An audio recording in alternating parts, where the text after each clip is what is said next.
Permata TV YouTube Indonesia dengan bangga mempersembahkan sebuah storytelling kekinian abad ini, diangkat dari karya besar Esa Mintarja yang sangat populer di masanya, berlatar belakang kisah tanah Jawa masa lampau dengan judul Kisah Api di Bukit Menoreh.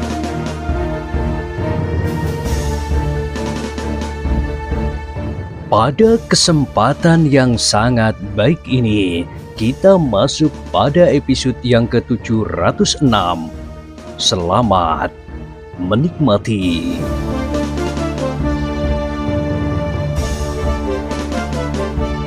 Di akhir kisah sebelumnya disebutkan, sejenak kemudian, maka Prastowo dan pengawal yang menjemputnya itu pun telah berada di perjalanan. Pengawal itu masih sempat mengatakan apa yang telah dilakukan oleh Agung Sedayu di hari-hari pertama ia berada di tanah perdikan itu. Ia memang terlalu sombong. Ia menyangka bahwa ilmunya sudah sempurna. Aku sekali-sekali ingin mencoba apakah benar-benar Agung Sedayu mempunyai ilmu yang mantap. Agaknya Swandaru memiliki beberapa kelebihan. Meskipun di dalam perguruan kecilnya, Swandaru adalah saudara muda seperguruan dari Agung Sedayu, berkata Prastowo. Pengawal itu mengerutkan keningnya. Meskipun Agung Sedayu mendesak dan bahkan mengajak para pengawal berlatih bersamanya, namun bagi pengawal itu sama sekali tidak nampak sifat-sifat sombongnya. Meskipun demikian, pengawal itu tidak menjawab. Ia pun sadar bahwa Prastowo adalah anak muda yang tentu akan ikut memegang peranan dalam perkembangan tanah perdikan Menoreh di masa depan, karena Prastowo adalah anak Ki Argojoyo, kemenakan Ki Argopati. Meskipun pengawal itu pun tahu apa yang pernah terjadi dengan Ki Argojoyo dan Prastowo di masa lampau, namun agaknya mereka telah menyadari dan kesempatan yang diberikan oleh Ki Gede Menoreh itu telah dipergunakan sebaik-baiknya.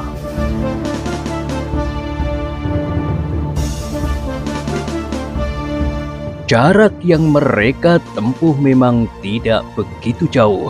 Mereka melintasi beberapa bulak panjang yang cukup subur.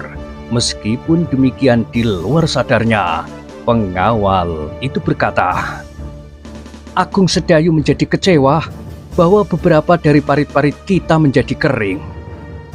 Apa pedulinya, heh?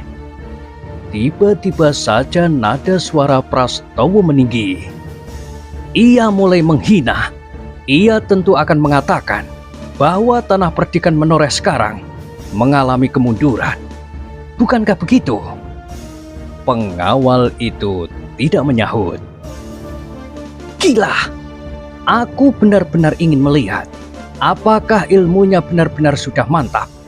Selama ini aku telah berjuang dengan tekun untuk memperdalam ilmuku. Meskipun ayah sudah sakit-sakitan dan lesu, tetapi ia masih mampu memberikan petunjuk-petunjuk yang sangat berharga. Sementara aku mampu mengembangkannya sendiri dalam tata gerak. Paman Argopati pun agaknya ingin melihat aku maju dan tidak ketinggalan dari anak-anak Sangkal Putung itu. Sehingga ia pun telah menyisihkan waktu untuk memberikan latihan-latihan khusus bagiku.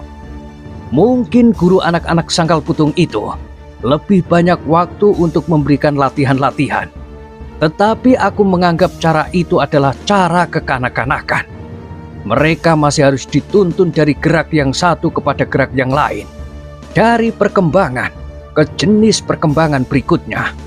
Dengan demikian otak mereka tidak akan berkembang.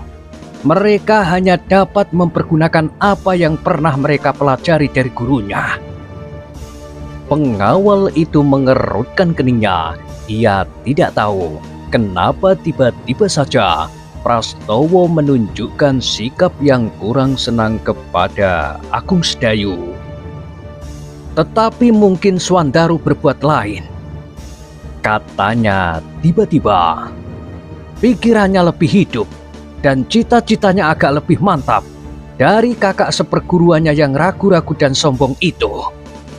Pengawal yang mendapat perintah untuk memanggil Prastowo itu sama sekali tidak menjawab lagi. Ia tidak tahu apakah yang dikatakan oleh Prastowo itu benar atau tidak. Tetapi menurut pengetahuannya, Agung Sedayu memang sudah memberikan jasa kepada tanah Perdikan Menoreh bersama saudara seperguruannya dan gurunya yang bersenjata cambuk itu. Perjalanan mereka tidak memerlukan waktu yang terlalu lama. Sejenak kemudian, mereka telah mendekati padukuhan induk tanah Perdikan Menoreh.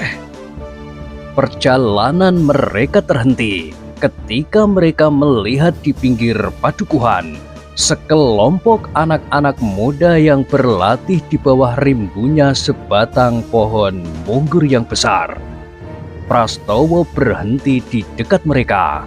Anak-anak muda itu pun berhenti berlatih pula. Salah seorang dari mereka sambil tersenyum mendekati Prastowo yang masih berada di punggung kuda. "Kami sedang berlatih." "Ya, aku sudah melihat bahwa kalian sedang berlatih," jawab Prastowo sambil tersenyum. Kawan-kawannya pun tertawa pula. Sementara Prastowo bertanya, "Di manakah Agung Sedayu?" "Ia tidak berada di sini. Ia berada di padukuhan sebelah atau di padukuhan lain. Bersama Ki Argopati ia melihat-lihat para pengawal yang sedang mengadakan latihan di mana-mana." "Apakah ia memberikan petunjuk-petunjuk tentang latihan-latihan itu sendiri?" bertanya Prastowo. Pengawal itu menggeleng. "Ia hanya memberikan beberapa keterangan, tetapi semuanya ditangani oleh para pemimpin kami di setiap padukuhan. Sekarang kalian berlatih tanpa seorang pengawas pun. Kami mengisi waktu kami. Daripada kami duduk merenung menunggu burung tanpa berbuat sesuatu, maka kami mencoba melanyahkan tangan dan kaki kami." Prastowo mengangguk-angguk. Katanya, "Bagus. Kalian adalah kekuatan bagi tanah Perdikan Menoreh. Lanjutkanlah.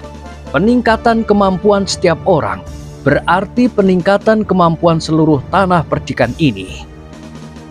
Para pengawal yang sedang berlatih itu pun mengangguk-angguk.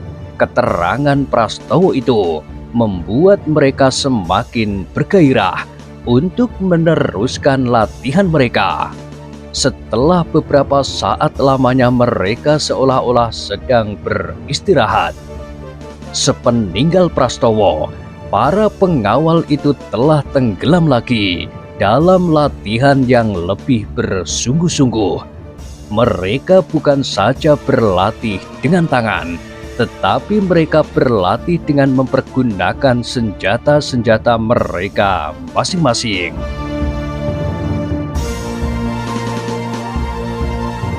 "Mudah-mudahan paman sudah ada di rumah," berkata Prastowo kepada pengawal yang menjemputnya.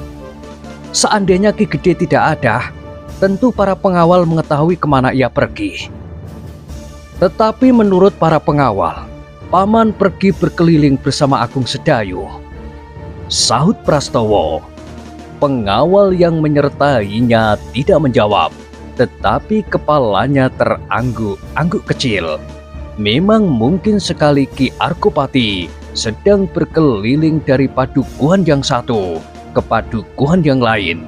Setelah agak lama, Ki Argopati seolah-olah telah menyepi di rumahnya. Ternyata seperti yang mereka duga, ketika mereka memasuki halaman rumah Ki Argopati, yang ada di halaman adalah beberapa orang pengawal yang justru sedang berlatih. Seorang pemimpin pengawal mengawasi mereka dan setiap kali memberikan petunjuk-petunjuk yang diperlukan.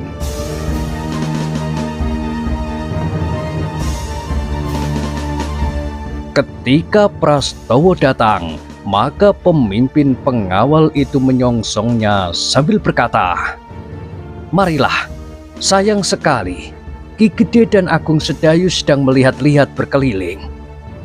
Prastowo tersenyum. Ia pun kemudian turun dari kudanya dan menyerahkan kudanya kepada seorang pengawal yang membawanya ke belakang. "Teruskanlah," berkata Prastowo. "Apakah kau akan menyusul Ki Gede?" bertanya pemimpin pengawal itu.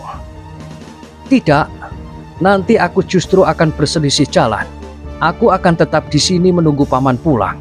Sementara teruskanlah latihan ini. Aku akan melihat-lihat," jawab Prastowo. Pemimpin pengawal itu tersenyum. Nampaknya ia menjadi agak segan. Namun akhirnya ia pun mengangguk. Katanya, "Baiklah, tetapi kau sajalah yang memimpin latihan ini." "Bukan aku, tapi kau," jawab Prastowo. Pemimpin pengawal itu tersenyum, namun ia pun kemudian melanjutkan latihan yang diikuti oleh beberapa orang pengawal. Di sore hari, latihan-latihan berjalan lebih luas.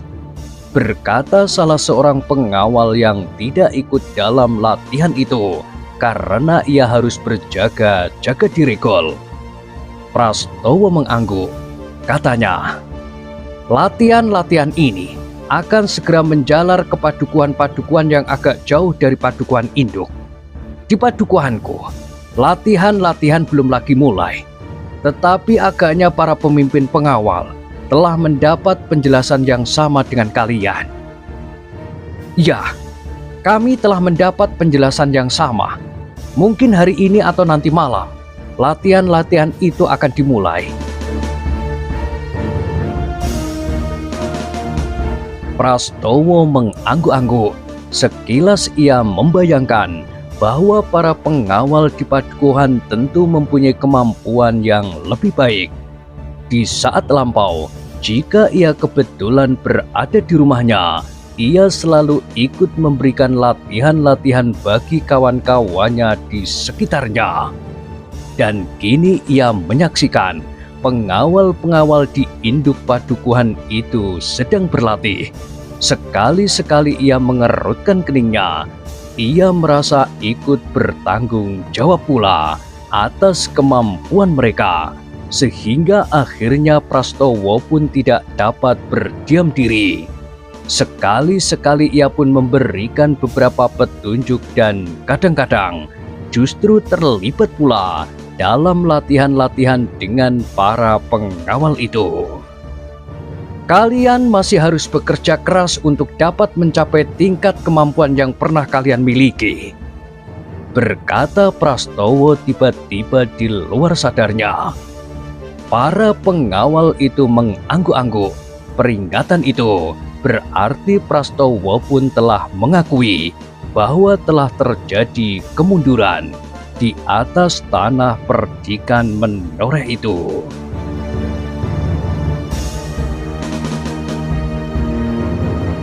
Dalam pada itu, sementara tanah perdikan menoreh telah dihangatkan oleh latihan-latihan di setiap padukuhan, maka Ki Waskita telah berada kembali di Mataram dengan selamat. Dari tanah perdikan menoreh, ia langsung pergi menghadap Raden Sutowijoyo dan melaporkan apa yang dilihatnya di tanah perdikan menoreh dan kesanggupan yang didengarnya dari Ki Argopati. Anak-anak muda di tanah perdikan menoreh memang mengalami kemunduran, berkata Ki Waskita. Tetapi agaknya masih belum terlalu jauh. Dalam waktu yang singkat, maka semuanya akan dapat dicapai lagi, sehingga tanah perdikan menoreh akan menemukan dirinya kembali. Raden Sutowijoyo mengangguk-angguk. Katanya, "Terima kasih Paman. Jika Agung Sedayu tinggal di tanah perdikan menoreh, aku berharap bahwa kehadirannya itu akan dapat ikut membantu memanaskan tanah perdikan itu dengan latihan-latihan. Agaknya ia akan berusaha bersama kemenakan Ki Gede Menoreh yang masih muda dan cekatan itu. Raden Sutawijaya mengangguk-angguk. Katanya kemudian, "Kita justru menunggu Swandaru. Agaknya ia akan datang bersama pasukannya untuk menghindarkan pengamatan Untara yang mungkin akan tersinggung karenanya. Maka pasukan Sangkal Putung akan datang dari arah selatan dan melingkar di lambung Gunung Merapi." Ki Waskita pun mengangguk-angguk pula. Ia harus menunggu 1-2 hari sebelum perintah terakhir akan jatuh dari pimpinan tertinggi Mataram yang akan mengatur semua gelar, baik yang akan memasuki lembah antara Gunung Merapi dan Gunung Merbabu, maupun yang akan memasang gelar di mulut lembah. Hanya akan ada satu perintah dalam gerakan yang besar itu untuk menghindarkan kesimpang siuran, dan perintah tertinggi itu sudah barang tentu berada di tangan Raden Sutawijaya.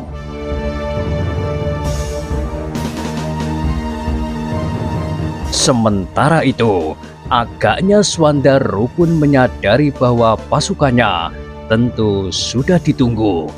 Ia benar-benar berusaha untuk tidak menarik perhatian, terutama petugas-petugas Sandi Untara yang mungkin saja secara kebetulan berada di alur jalan antara Sangkal Putung dan Mataram.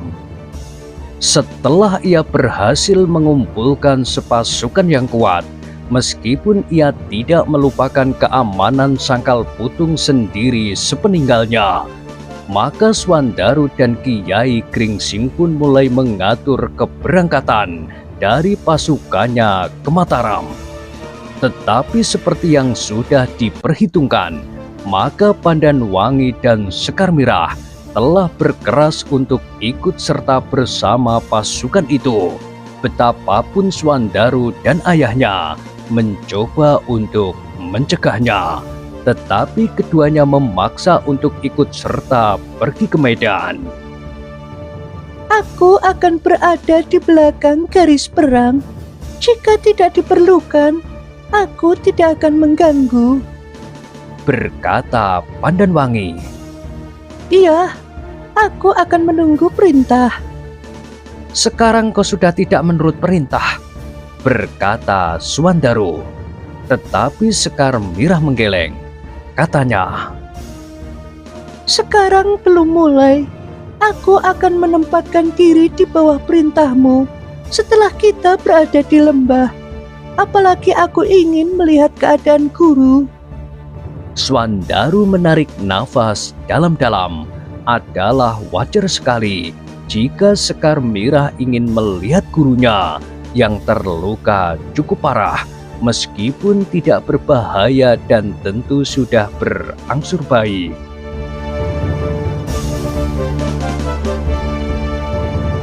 Setelah berbicara dengan ayahnya dan Kiai Gringsing, maka akhirnya Swandaru tidak dapat menolak permintaan Pandanwangi dan Sekar Mirah. Agaknya mereka sudah mulai dihinggapi oleh kejemuan untuk tinggal di rumah saja, melakukan pekerjaan mereka sehari-hari. Baiklah, akhirnya Swandaru mengalah. Tetapi kalian berdua benar-benar harus menurut perintahku di medan. Kalian tidak boleh membuat rencana sendiri yang mungkin akan berbahaya bagi kalian masing-masing. Pandanwangi dan Sekar Mirah mengangguk, namun mulai nampak kegembiraan di wajah mereka. Mereka sudah lama tidak berkuda di jalan-jalan panjang sambil menggenggam senjata. Dengan keputusan itu, maka mulailah Sekar Mirah menggosok senjata yang paling dipercayainya, tongkat pemberian gurunya, sementara Pandanwangi mulai melihat-lihat kembali sepasang pedangnya.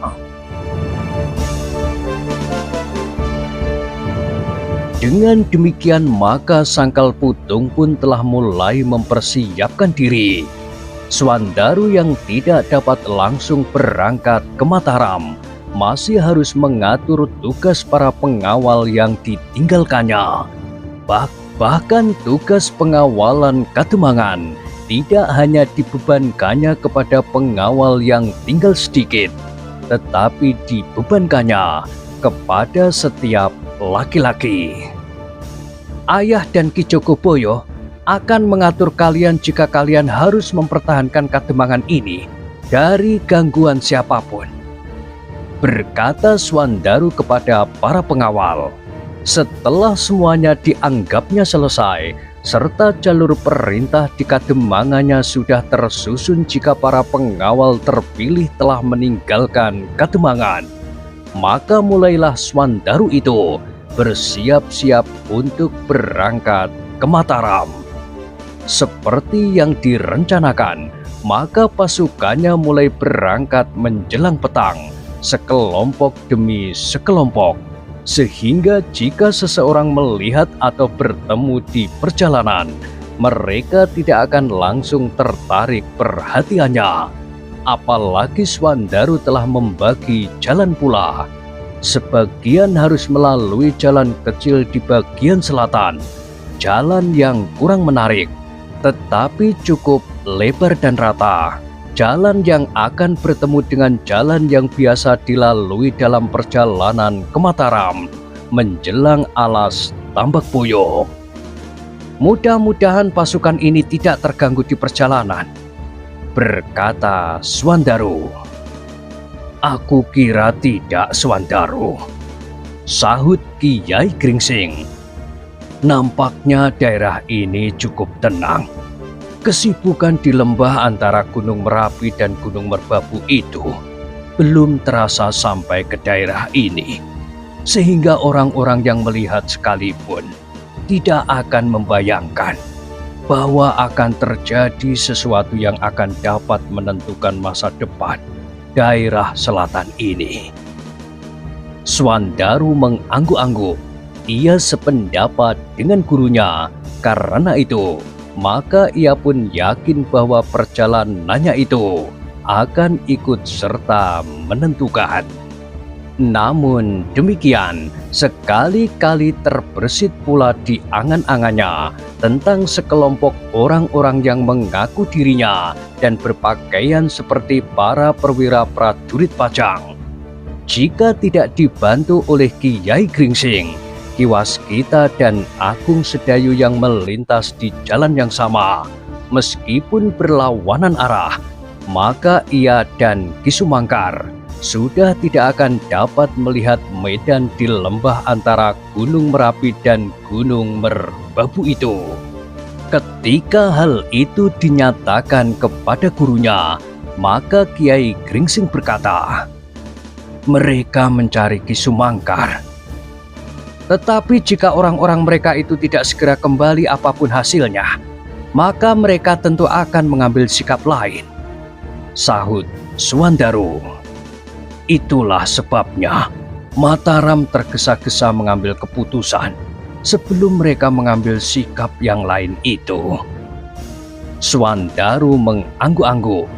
Ia sadar bahwa persoalan orang-orang yang sedang berkumpul di lembah itu harus mendapat perhatian sepenuhnya, dan untuk itulah maka ia membawa sepasukan pengawal pilihan ke Mataram. Kehadiran para pengawal dari Sangkal Putung di Mataram disambut oleh para pengawal Mataram yang memang sudah diberitahu akan kehadiran mereka. Barak-barak telah disiapkan pula, sementara segala keperluan telah disediakan pula. Swandaru datang ke Mataram bersama Kiai Gringsing diiringi oleh istri dan adiknya. Namun kehadiran kedua orang perempuan itu sama sekali tidak mengejutkan Raden Sutawijoyo, karena ia sudah mengenal dan mengetahui siapakah kedua perempuan itu. Sekar Mirah yang mencemaskan nasib gurunya langsung diantar oleh Raden Sutawijaya ke Gandok, tempat Ki Sumangkar beristirahat selama ia berada di Mataram. Kedatangan Sekar Mirah memberikan kegembiraan di hati Ki Sumangkar. Bagaimanapun juga, gadis itu adalah satu-satunya muridnya. Murid yang masih akan memperpanjang jenis ilmu dari cabang perguruannya. "Aku sudah sehat," berkata Ki Sumangkar. Tetapi luka-luka guru belum sembuh sama sekali. "Luka-luka pada kulit tidak akan banyak berpengaruh. Marilah, aku akan menemui tamu dari Sangkal Putung di pendopo." Tetapi sebaiknya Ki Sumangkar tinggal saja di dalam bilik agar luka-luka itu tidak kambuh lagi. Ki Sumangkar tertawa. Katanya, "Hehehe. Aku sudah sembuh dan luka-lukaku tidak akan dapat kambuh lagi. Apalagi Kiai Gringsing ada di sini.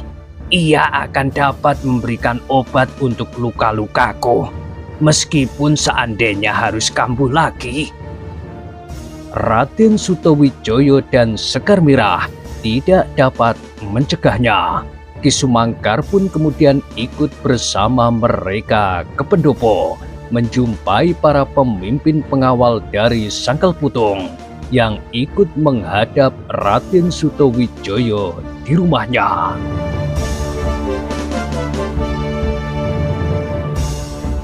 Raden Sutawijaya menerima pasukan pengawal Sangkal Putung itu dengan gembira. Rasa-rasanya apa yang akan dilakukannya itu tidak akan gagal lagi. Lembah itu akan tersumbat dari kedua mulutnya, sehingga kedua pusaka itu pun akan dapat diketemukannya bersama hancurnya gerombolan yang sangat berbahaya bagi Pajang dan Mataram. Sutawijaya yang dikawani oleh Ki Jurumartani dan beberapa orang pemimpin dari Mataram masih belum membicarakan persoalan-persoalan yang langsung mengenai tugas-tugas mereka di lembah antara Gunung Merapi dan Gunung Merbabu. Tetapi mereka kemudian justru mempersilahkan para pemimpin dari Sangkal Putung dan para prajurit yang lain untuk beristirahat setelah perjalanan mereka sekelompok demi sekelompok di malam hari.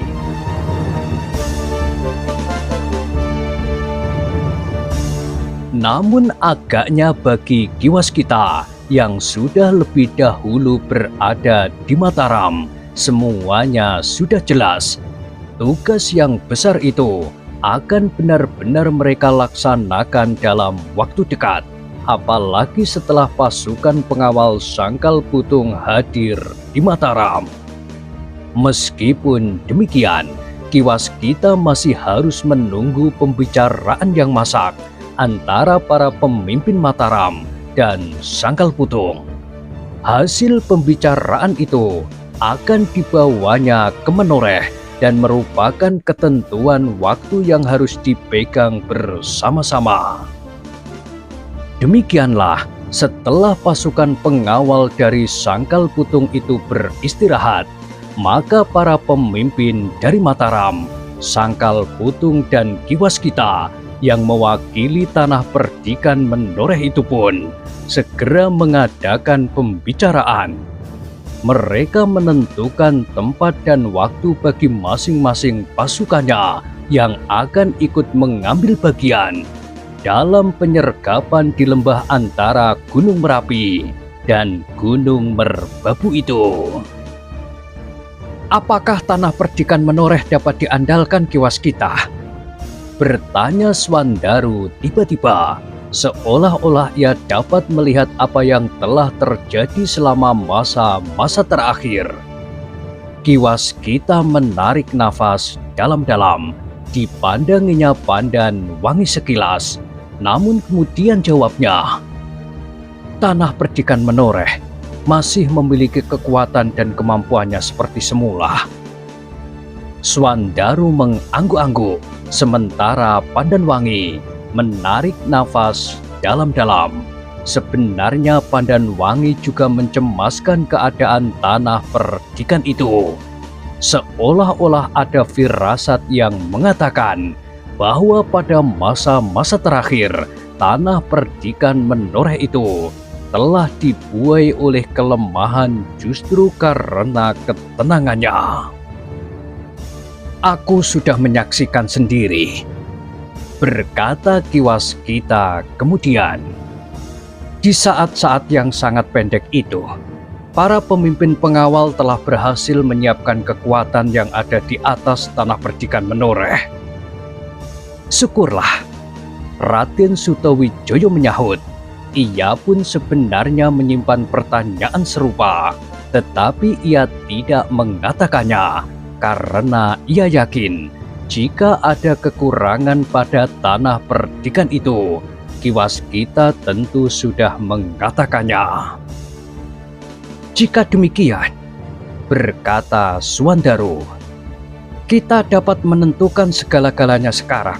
Waktu dan tempat yang akan menentukan saat dan arah kita masing-masing. Raden Sutawijaya mengangguk-angguk.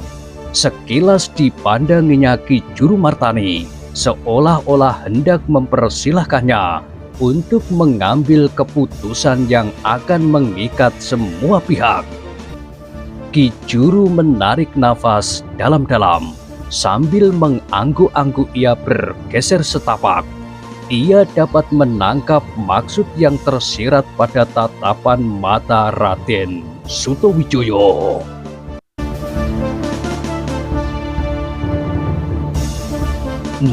Nah, bagaimanakah kisah selanjutnya?